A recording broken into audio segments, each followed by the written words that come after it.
Hey everyone, welcome to our channel.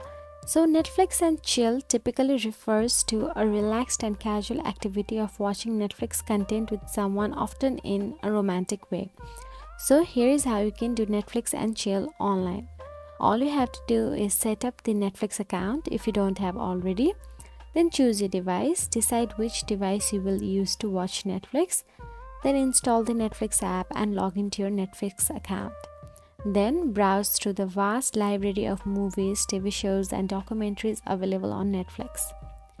Then invite your friends or partner to join you for a Netflix session. You can do this in person or virtually through video calls or messaging apps as well.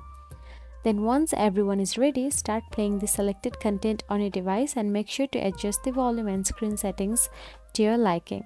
So that's it. If you found this video helpful, please like, share, and subscribe our channel. And thank you so much for watching.